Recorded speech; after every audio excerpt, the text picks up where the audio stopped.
Masjid Hasanah ni didatangi oleh tetamu ni, ada dua Satu daripada Pusat Darah Negara untuk orang yang demo darah.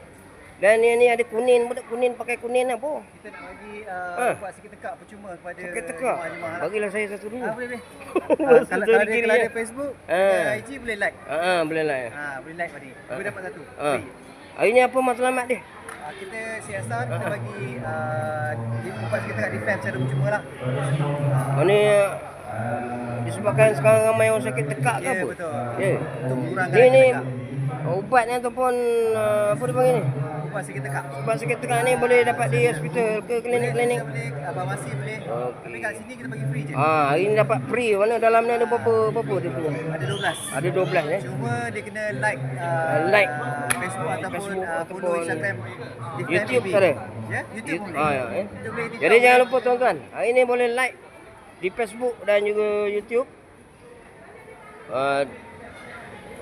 Diflem Diflem betul menyebut tu. AB. Yang ubat sakit tekak Jadi sebelum kita ditimpa sakit tekak yang teruk, boleh kita ambil ubat di sini.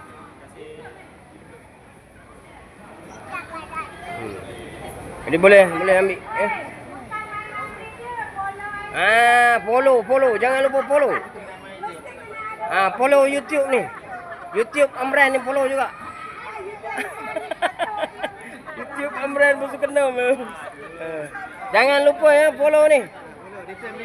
Diflem AB Malaysia Jadi jangan ambil je lah. Tolong follow. Ramai dia sekarang.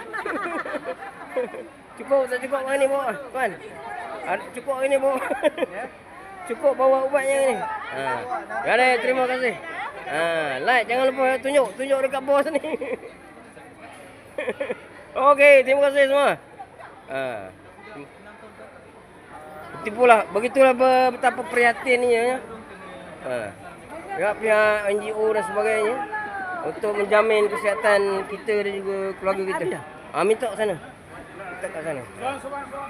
Ada apa abang bos kita nak cakap apa? Kita cakap apa untuk kempen kali ni Ramadan Raya. Kita ada hari ni berapa hari hari ni? Berapa hari datang? Esok ada lagi tak? Untuk setiap kawasan Shah Alam semua kita ada 20 buah masjid yang akan kita pergi. Okey, sebenarnya Ramadan Raya Diflem bawakan kepada anda penjagaan sakit tekak. Maknanya boleh dapatkan secara percuma Diflem AB daripada kami. Kalau beli ni berapa? Kalau beli ni harga dia lebih kurang lah, lebih kurang RM10 punya. Hari ni untung free saja. Jadi datang beramai-ramai ke sini segera. Jumpa lagi. Terima kasih. Alhamdulillah. Terima kasih tuan. Salam Ramadan. Terima kasih.